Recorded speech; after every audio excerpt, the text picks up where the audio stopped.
Hi friends, ಎಲ್ಲರಿಗೂ ನಮಸ್ಕಾರ. SSEM.377ಗೆ ತಮಗೆಲ್ಲ ಸ್ವಾಗತ. ನಾನಿವತ್ತು ಮಾಡ್ತಕ್ಕಂಥ ರೆಸಿಪಿ ಬಂದು ಹೈ ಪ್ರೋಟೀನ್ ಇರುವಂಥ ಹೆಲ್ದಿಯಾಗಿರುವಂಥ ರೆಸಿಪಿ. ಖಂಡಿತ ತುಂಬಾ ಟೇಸ್ಟಿಯಾಗಿರುತ್ತೆ, ಅಲ್ಲದೆ ಹೆಲ್ತಿಗೂ ತುಂಬಾ ಒಳ್ಳೆಯದು. ಮಕ್ಕಳಿಗೆ ಲಂಚ್ ಬಾಕ್ಸಿಗೂ ಸಹ ಈ ಫುಡ್ನ ರೆಡಿ ಮಾಡಬಹುದು. ಬನ್ನಿ 10 ನಿಮಿಷದಲ್ಲಿ ರೆಡಿ ಮಾಡುವಂಥ ಈ ಫುಡ್ನ ಹೇಗೆ ಮಾಡೋದು ಅಂತೇಳಿ ನಾನು ನಿಮಗೆ ತೋರಿಸ್ಕೊಡ್ತೀನಿ. ಅದಕ್ಕೂ ಮುಂಚೆ ನೀವೇನಾದರೂ ನನ್ನ ಚಾನಲ್ಗೆ ಹೊಸಬರಾಗಿದ್ದರೆ ಪ್ಲೀಸ್ ನನ್ನ ಚಾನಲ್ನ ಸಬ್ಸ್ಕ್ರೈಬ್ ಮಾಡ್ಕೊಳ್ಳಿ, ಹಾಗೆ ಪಕ್ಕದಲ್ಲಿರುವ ಬೆಲ್ ಐಕನ್ನ ಕ್ಲಿಕ್ ಮಾಡಿ.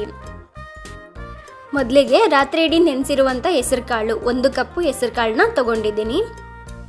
ಹಾಗೆಯೇ ಒಂದು ದೊಡ್ಡದಾದ ಕ್ಯಾರೆಟು, 4-5 ಹಸಿಮೆಣಸಿನ್ಕಾಯಿ, ಅರ್ಧ ಸ್ಪೂನು ಸೋಂಪು ಕಾಳು, ಅರ್ಧ ಇಂಚು ಹಸಿ ಶುಂಠಿ, 2 ಗಡ್ಡೆ ಬೆಳ್ಳುಳ್ಳಿ ಹೆಸರುಗಳು, ಹಾಗೆ ಒಂದು ದೊಡ್ಡದಾದ ಈರುಳ್ಳಿ ಎಲ್ಲನೂ ಕಟ್ ಮಾಡಿ ಎತ್ತಿಟ್ಕೊಂಡಿದ್ದೀನಿ. ನೆಕ್ಸ್ಟ್ ಈ ಕಡೆ ಒಂದು ಮಿಕ್ಸಿ ಜಾರಿಗೆ ಹೆಸರು ಕಾಳನ್ನ ಹಾಕ್ಕೊಳ್ತಾ ಇದ್ದೀನಿ. ನಾನಿಲ್ಲಿ ಚಿಕ್ಕ ಜಾರು ತೊಗೊಂಡಿರೋದ್ರಿಂದ 2 ಭಾಗ ಮಾಡಿ ರುಬ್ಕೊಳ್ತಾ ಇದ್ದೀನಿ.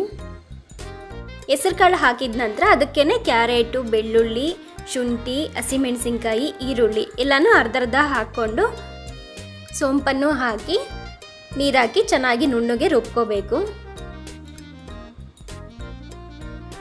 ನೋಡಿ, ಈಗ ರುಬ್ಬಿದ್ದಾಗಿದೆ. ಇದೇ ರೀತಿ ಇನ್ನುಳಿದಿರ್ತಕ್ಕಂಥ ಹೆಸರು ಕಾಳನ್ನು ಸಹ ಹಾಕ್ಕೊಂಡು ರುಬ್ಕೋಬೇಕಾಗುತ್ತೆ. ರುಬ್ಬಿರುವಂಥ ಮಿಶ್ರಣನ ಇಲ್ಲಿ ಒಂದು ಬೌಲ್ಗೆ ಹಾಕಿ ಇಟ್ಕೊಂಡಿದ್ದೀನಿ. ಅದಕ್ಕೇ 1 ಕಪ್ಪು ಗೋಧಿ ಹಿಟ್ಟು, ಚಿಕ್ಕದಾಗಿ ಕಟ್ ಮಾಡಿರುವಂಥ 1 ಈರುಳ್ಳಿ, ಅಚ್ಕಾರದ ಪುಡಿ, ಸ್ವಲ್ಪ ಅರಿಶಿಣ, ರುಚಿಗೆ ತಕ್ಕಷ್ಟು ಉಪ್ಪು, ಹಾಗೆ ಸ್ವಲ್ಪ ಓಂ ಕಾಳನ್ನು ಕೈಯಲ್ಲೇ ಸ್ವಲ್ಪ ಪ್ರೆಸ್ ಮಾಡಿ ಹಾಕ್ಕೋಬೇಕಾಗುತ್ತೆ. ಈರುಳ್ಳಿ ನಿಮ್ಮ ಇಷ್ಟಾನುಸಾರ ಸೇರಿಸ್ಕೊಳ್ಬಹುದು. ಖಾರದ ಪುಡಿನೂ ಸಹ ನೋಡಿ ಹಾಕ್ಕೊಳ್ಳಿ. ಮುಂಚೆನೇ ಹಸಿಮೆಣಸಿನ್ಕಾಯಿ ಹಾಕಿರ್ತೀವಿ. ಮೇಲೆ ಸ್ವಲ್ಪ ಕೊತ್ತಂಬರಿ ಸೊಪ್ಪನ್ನು ಹಾಕಿ ಹಿಟ್ಟು ಮತ್ತು ರುಬ್ಬಿರುವಂಥ ಮಿಶ್ರಣ ಚೆನ್ನಾಗಿ ಹೊಂದ್ಕೊಳ್ಳೋ ಹಾಗೆ ಒಮ್ಮೆ ಮಿಕ್ಸ್ ಮಾಡ್ಕೊಳ್ಳೋಣ.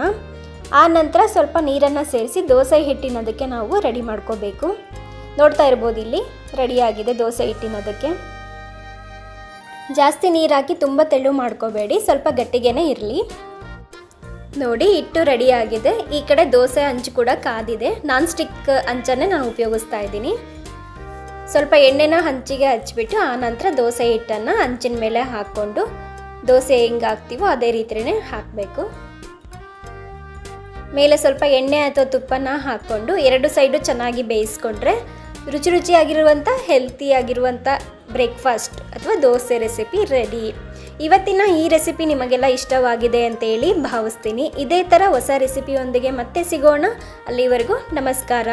ನೀವೇನಾದರೂ ನನ್ನ ಚಾನಲ್ಗೆ ಹೊಸಬರಾಗಿದ್ದರೆ ಪ್ಲೀಸ್ ನನ್ನ ಚಾನಲ್ನ ಸಬ್ಸ್ಕ್ರೈಬ್ ಮಾಡ್ಕೊಳ್ಳಿ, ಸಪೋರ್ಟ್ ಮಾಡಿ. ಹಾಗೆಯೇ ಡಿಸ್ಕ್ರಿಪ್ಷನಲ್ಲಿ ಹಳೆ ವೀಡಿಯೋಸ್ ಲಿಂಕ್ ಹಾಕಿರ್ತೀನಿ. ಎಲ್ಲ ವೀಡಿಯೋಗಳನ್ನು ನೋಡಿ ಸಪೋರ್ಟ್ ಮಾಡಿ. ಧನ್ಯವಾದಗಳು.